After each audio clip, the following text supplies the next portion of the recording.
let me just tell you kind of the lead up, what happened in the lead up of the Ukraine war. The Ukraine war, we were lied to because we're told, oh yeah, this evil Putin trying to take over Europe, and this is his first step to reestablishing the Soviet Empire. And that, it's the same comic book. And is that a lie? Yeah, it's the same comic book description we were given of Saddam Hussein in Iraq, which we were just lied into a war. And yeah, it was a slam dunk that he had weapons of mass destruction. Of course he didn't, and he had nothing to do with terrorism. And he was running the most progressive nation in the Mideast. It was a secularized nation. It wasn't a theocracy. He wouldn't let people, And I will agree that maybe in hindsight that was a mistake. But all right, Putin, then let me tell you what happened. The real story behind what happened in Ukraine. And let me go back to 1992, because 1992 the walls come down, the Berlin Wall comes down, and Gorbachev does something very courageous. He goes to Tony Blair and George Bush, and he says, I'm going to allow you to do something that nobody in their right mind would do, which is I'm going to remove 450,000 Russian troops from East Germany, and I'm going to allow you to unify East Germany under NATO, which is a hostile army. But I want one commitment from you. You will never move NATO further to the east. James Baker, who was then Secretary of State, famously said to him, we will not move NATO 1 inch to the east. So then 5 years later, 1997, Zbigniew Brzezinski, who was the first of the neocons, comes along and proposes, let's move NATO to right up to the Russian borders. We're into 15 nations, okay? And at that time, the most important diplomats in American history at that time were George Kennan, who was the architect of the containment policy during the Cold War. He said, if you do that, you're going to force, this is crazy, it's insane. Russia just lost the Cold War. We should be giving them a Marshall Plan and integrating them into the civilized society, the Western society. Don't make them an enemy.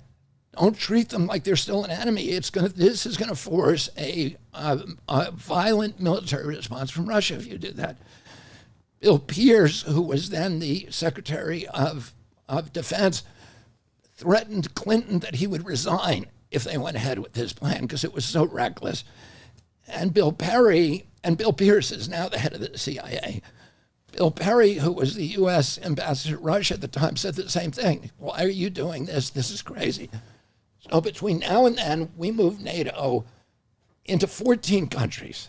Why do we move NATO in? Because when you move them into a new country, they have to sign a contract that conforms all their weapons purchases to NATO specifications, which means you have to buy the weapons from Northrop Grumman, from these big U.S. military contractors who profit from war.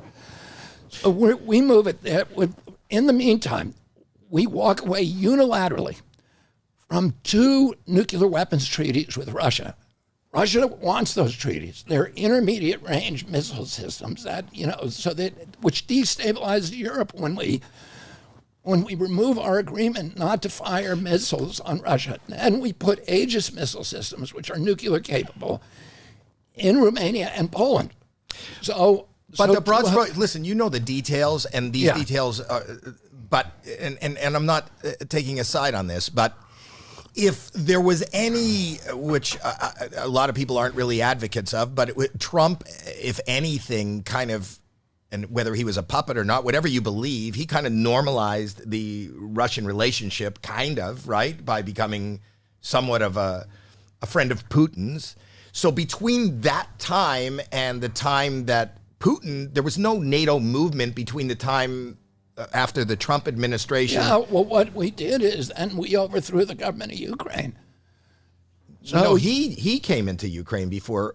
We overthrew the government in 2014. USAID, which has spent $5 billion, which is a front for the CIA, which everybody acknowledges, went in there and started a revolution called the Maidan Rebellion, where there was these protests that ended with the overthrow of the elected government of Ukraine that wanted to keep Ukraine neutral. Yanukovych wanted to keep NATO neutral.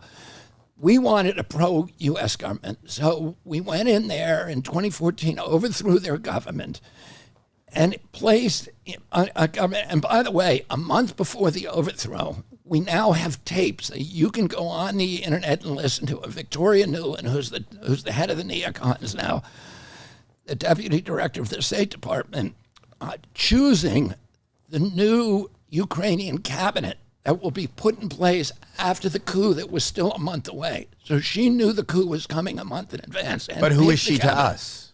She's us. She's the head of the State Department. She's now, number 3 in the State Department. But she's been in the State Department. She's one of the, she runs the neocon program, which is, continual wars. So we then pick a new government. The new government comes in, immediately begins attacking the people of Donbass and Lugansk, who are Russian-speaking ethnic Russians. They banned the Russian language, there was 2 languages. There were 2 official languages. Ukraine, they banned that. Violence immediately erupts, and they kill 14. There's a civil war. This war started in 2014. There's 14,000 ethnic Russians are killed. And Putin kept saying, you're killing our people. He's trying to get a peace agreement. They finally work out a peace agreement called the Minsk Accords. Germany signs onto it, France signs onto it, England signs onto it, and Russia sign onto it. Zelensky runs in 2019 as president. He has one platform issue. He's a comedian and an actor, which I'm not. Is there anything wrong with that? Oh, my wife is one of those. Okay, all right. So, but he never had any political experience. Right.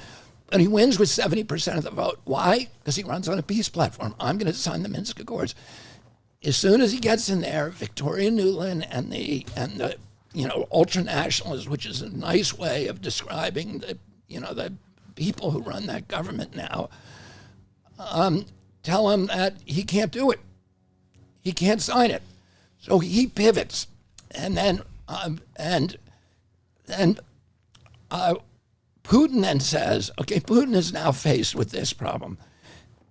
The United States government is now running the government of Ukraine.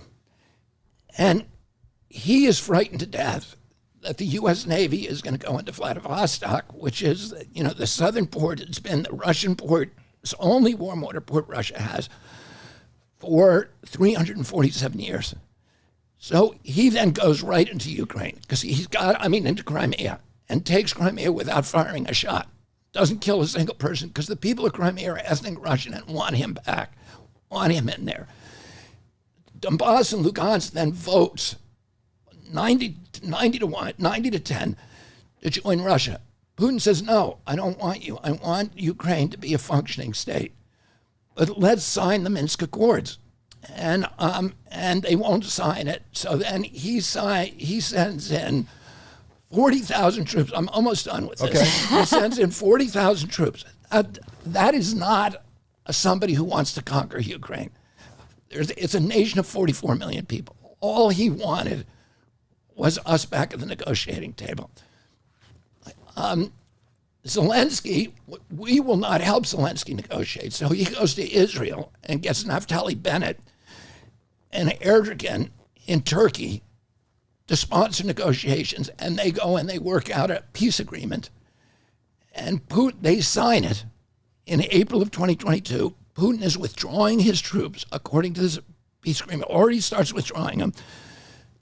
Biden sends over Tony Blair and tells Zelensky to rip up the peace agreement.